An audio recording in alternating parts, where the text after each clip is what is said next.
In Netflix's latest original animated series, The Dragon Prince, two human princes go on a quest with an elfin assassin to unite their kingdoms. Now, if you haven't watched the series, this is a theory video, y'all. There's gonna be spoilers on the way. You've been warned. In the beginning of the series, we learn of an assassination plot that ultimately leads to the death of our two princes' dad, King Harrow. But without seeing a body and some magic mojo options proposed prior to the king kicking the bucket, I'm not so sure he's truly gone. I'm Chris Carr, and I'm here to tell you that King Harrow isn't actually dead. When we first learn of the Moonshadow Elves' assassination plot on King Harrow's life, all the king's aides are working to find a way to protect him. Enter Viren, a mage and sort of grand vizier to the king. He and his daughter Claudia come up with a plan to preserve the king, even if he is attacked by the Moon Elves. Viren brings out a double-headed snake known as the Soulfang Serpent. It exists in the black sands of the Midnight Desert and has a pretty unusual diet. Its bite will drain the spirit of its prey. Viren explains that the last time he was in the magical land of Zadia, he was able to capture this particularly rare Soulfang. 2 heads, 2 bites, 2 souls held at once, and through magic, I can switch your spirit with another. The Moonshadow Elves will find the king's body, but his soul will be hidden away elsewhere and survive to fight another day. King Harrow previously alluded to dark magic being the root of this war, and absolutely will not hide in the body of another. Someone dying to pay for his acceptance and use of dark magic seems completely immoral. I would rather die a king than live as a coward. While Viren, who views himself as a pragmatist, sees the use of dark magic as clever and practical, Harrow sees it as a shortcut, and a shortcut they will pay greatly for. As we all know from fairy tales, all magic comes with a price. Viren tries to sway the king, saying that this soul swap is no different than a soldier laying down their life for their sovereign, and how these warriors would gladly trade their lives to save his. Side note, I love that they all look at each other like, what? No, I did not sign up for that. When the king asks if Viren would lay down his own life, Viren freezes, and the king dismisses him. We see the snake for a second time when Viren tries to get the king to reconsider his soul-swapping plan. It would seem that Viren's intent this time around was to offer up his own soul and vessel to exchange with the king's. I do want to just state that I think this proves that Viren isn't inherently evil. He seems to genuinely care for the king and has a close, almost brotherly relationship to him. I believe, and hope, that the use of dark magic is corrupting Viren over time. After all, morally gray villains are way more interesting than your cut-and-dry evil dudes. Other people have even theorized that the Soulfang lands him with a super evil soul, since he seems like a solid dude up until the end of episode 3. But let's get back to the theory at hand. Bird King! Obviously, once Harrow began laying into Viren about his dark magic ways, Viren wasn't feeling as generous.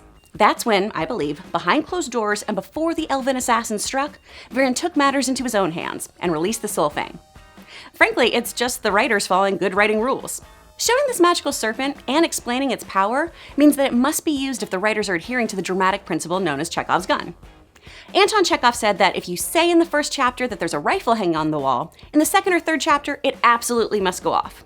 If it's not going to go off, it shouldn't be hanging there. Basically, if you're going to let your audience in on some cool MacGuffin, it's going to have to go off.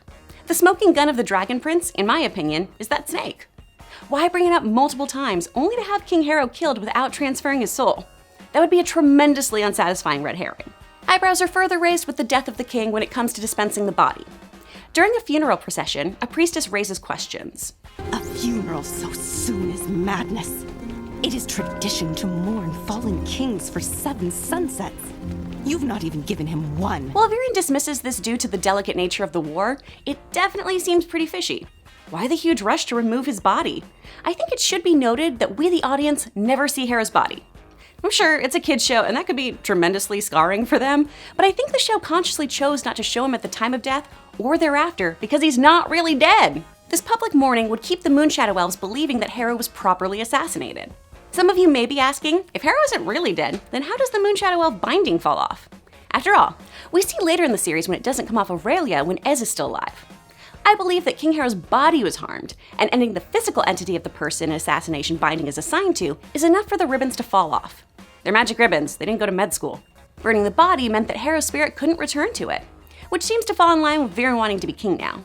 Why though is it Pip the bird that is housing King Harrow? Let's explore that. Again, we're shown an animal multiple times that we know has a strong connection to the king. While the creators of Avatar: The Last Airbender are known for giving humans animal companions like Appa and Momo in ATLA, or Bait here in Dragon Prince, I'd say there's more to Pip than your typical pet bond when we see him after the supposed assassination of the king.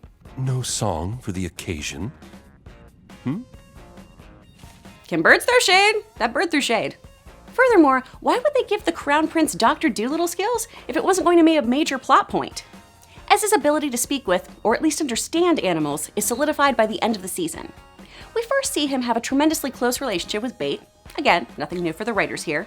But then he goes on to knowing a random horse saw something terrifying, to learning truths from a dog. Somehow I have this connection. And a few years ago, I realized I could understand what they were saying. This device is completely necessary for the princes to learn that their father is alive and well, and stuck in a bird's body. I think the evidence stacks up in my theory's favor, but obviously we won't know if this has any true validity until next season. So, let's speculate in the meantime. Hit me up in the comments with your Dragon Prince thoughts and theories, and let me know if I am way off base. Be sure to like, subscribe, and share all things NerdWire, and click on the left there to check out more videos. Thanks for watching, y'all. I'm Chris Carr. See you, Space Cowboy.